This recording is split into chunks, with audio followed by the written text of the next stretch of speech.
Je suis M. Salim Souaré, journaliste et opérateur culturel. Pour nous, l'agence Vision Pub Guinée, il est très normal de penser à la région comme Bokeh pour abriter une fête foraine. Dans tout le pays, quand vous voyez les grandes régions, il y a ce genre de manifestations un peu partout, il y a ce genre de festivités un peu partout. Nous sommes dit que nous sommes natifs de la région et que Bokeh aussi mérite une visibilité nette en termes sociaux, en termes économiques et culturels. Donc nous avons jugé nécessaire de tenir notre première édition de la foire régionale ici à Bokeh. Les activités prévues sont l'exposition. Il y aura des exposants qui vont venir exposer leurs produits. Après, il y a la vente. Naturellement, il y a la restauration et puis il y a aussi des spectacles. Le spectacle pour que nous puissions animer un tout petit peu la cité durant ces derniers jours, si vous voulez, donc de fin d'année. Mais il est très important de signaler que la foire, c'est pour essayer de faire la promotion de tout ce qui est potentialité économique, sociale, culturelle donc de la région de Bokeh. Nous avons des artisans ici qui fabriquent, on va dire, des matériaux qui fabriquent beaucoup de choses, mais qui ne sont pas connus du grand public, qui ne sont pas vus du grand public.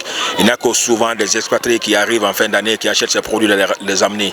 Et nous, les autochtones, nous, la population locale, donc nous ne nous intéressons pas à ces produits-là. Donc pour nous, il est très important de faire appel donc, à ces artisans de venir exposer pour que la population puisse voir ces produits-là, avoir une idée sur ce qui est fait localement ici et que nous aussi, nous puissions mettre ça dans nos mœurs, dans nos coutumes, de nous habiller avec nos tenues traditionnelles, avec des chaussures traditionnelles, avec tous nos accessoires traditionnels, d'où un tout petit peu l'idée d'exposition et de vente. Beaucoup de difficultés, notamment au niveau des annonceurs, des sponsors qui accompagnent ce genre d'événements, parce que nous avons des initiatives, nous avons des projets, mais nous n'avons pas assez de moyens pour mettre tout ça en pratique.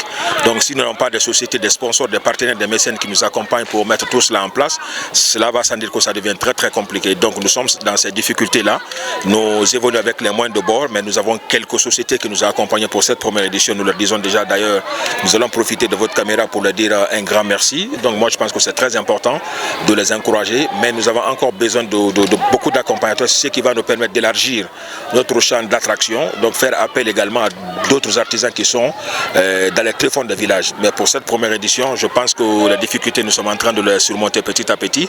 À cela s'ajoutent également les difficultés administratives, parce qu'à tout point de vue, nous sommes convoqués par-ci, nous sommes convoqués par-là, mais cela va sans dire que ça va dans l'intérêt de la région, mais nous arrivons toujours à donner de meilleures explications à ces autorités-là qui, au finish, nous laissent faire ce que nous sommes en train de mettre en place.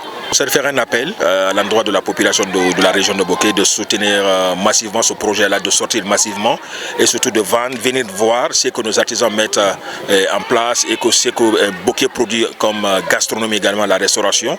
Et tout ça c'est très important, donc nous appelons tout le monde à venir assister pendant ces 10 derniers jours ici dans l'enceinte du stade régional de Bokeh.